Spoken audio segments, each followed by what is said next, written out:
The teen has been wearing her hair like this since the beginning of the school year, but apparently the controversy started after she went to administrators here complaining about kids teasing her about her style. It says that I'm unique. Vanessa Van Dyke's desire to be different has become an issue at her private school. Her look is being called a distraction. According to school administrators, the way she styles her hair is a violation of student conduct. They just say you should change your hair, you should make it straight because it's too puffy. The student handbook at Faith Christian Academy states hair must be a natural color and must not be a distraction. Vanessa's mom wants to know how the school defines that. I feel like that our identity about ourselves and hair is formed from our parents. It also stems from social media and the things that we see around us. So people don't see them necessarily before. The first thing they talk about, oh, she has gorgeous hair. Where did she get all that hair from? Then they say she's pretty. Oh, she's so dark and she has all of that hair. What is she? Where does she come from? Instead of just saying, my God, she is a beautiful child. And that encompasses everything in there. And what you say about me, what you say to me every day is what I hear and what I bring into myself. So when you're talking about identity, whatever I hear you say, if I say that you are the ugliest person I've ever seen, you hear that every day, that's what you start to feel.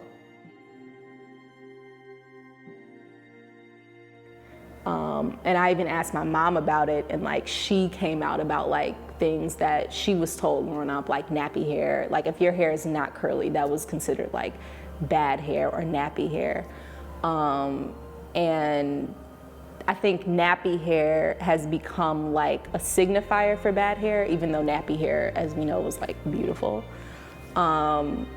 And so growing up with like curls, there was always this thing, like even other little black girls would like not like me because they were like, oh, you think you better than us, or you think you prettier because you got good hair. And I'm like, I can't help that I was born with curly hair. Like, that's not my fault. Good hair to me is thick hair, long hair. It depends on whether you're talking about hair weave or natural hair. With natural hair, I would say good hair, in my opinion, from my perspective, it would be hair that's thick, you know, hair that's easily maintained, hair that can be groomed, and things of that nature. Good hair is the hair that I have. I mean, that's my hair. And for me, it's natural. For me, you can see with my locks, for me, good hair is just having the hair that's naturally mine, unprocessed for me. Sometimes this is hard to talk about, but like growing up, like everybody in my family or people around me they were always telling me I had good hair. And when you're a child, you really don't know what that means. You really don't pay attention to stuff like that. And I was always kind of asking questions like, why is my mom perming my sister's hair, but she won't perm my hair? And as I got older, I realized that that was really, really problematic.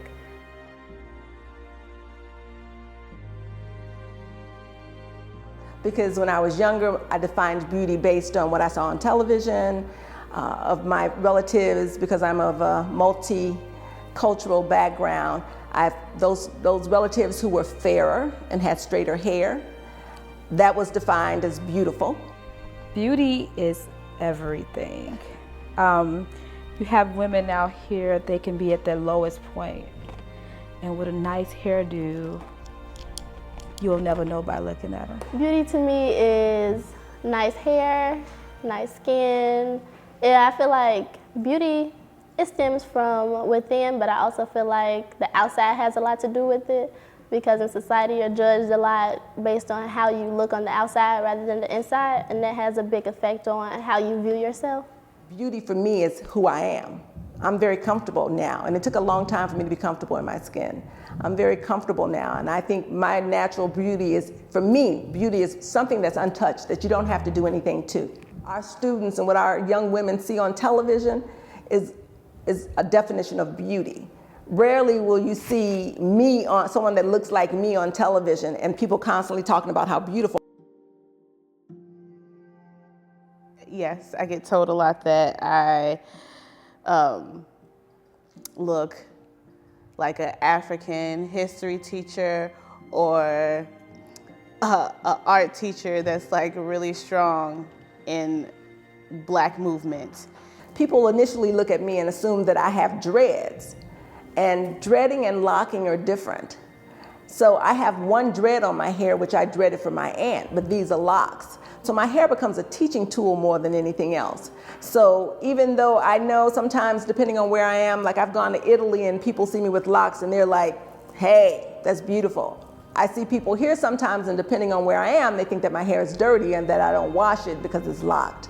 But it takes a lot of care and a lot of dedication and compassion to take care of your hair if you want to take care of it. Do I get stereotyped? I'm sure I do, but I don't pay attention to it because I'm very comfortable in my skin. I feel like hair weave is more accepted into society rather than natural hair. Reason being because it has become a popular trend amongst young people, and you see basically everybody wearing it. It's very rare that you see somebody with their natural hair, so I feel like it's more accepted to wear hair weave now. And when I started to lock my hair, people around me and people in my family were telling me like, your hair is too pretty, why would you lock it? You have good hair, why would you do that to your hair? Why would you ruin your hair? And I think for me personally, one of the main reasons I locked my hair was because of that. I think that for a majority of my life, people always brought attention to my hair, or like when I met people, the first thing they would say is, oh, you have beautiful hair. Something about that just didn't feel right to me. Like it would make me uncomfortable because I think that a lot of Black women want like curly hair. And I think for me, I wish that more Black women would like realize, and it's like I don't have the same experiences of other Black women, so I can't speak for everybody. But I think one of the things I am passionate about is letting people know, like, you have to value who you are and you have to love your hair regardless.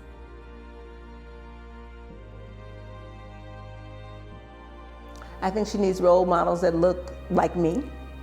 I think she needs to have relationships where there are women and men who tell her that she's beautiful just the way she is. Like you mentioned, when you were in grammar school, you felt uncomfortable about your size and your color and your hair. And I think for me, in America more than any place else, they make me feel uncomfortable. They make you feel uncomfortable about what you look. We should raise awareness to make them feel more beautiful. I feel like we should also, I feel like in order to have an effect on somebody else, you have to start with yourself. I feel like that the way we view ourselves are ultimately the way other people will start to view themselves. And I also feel like that we should just be more encouraging, because I feel like as, you know, African American females in our age group and in this generation, we tend to put each other down. So I feel like just uplifting each other will help. I think the whole identity thing is important. So I think it starts at home, and it also starts at school too. I think in school life, we are taught European history a lot, and the importance of it, and the importance of whiteness. We don't really learn about ourselves and take pride in ourselves because we are taught not to. We are usually taught to assimilate to whiteness, so hence perms and straightening hair and long weaves and put no makeup to brighten our face or lighten our skin. So I think it starts at home, and it starts with our education system. It takes a village, right, to raise a child. So I think that we need more positive identity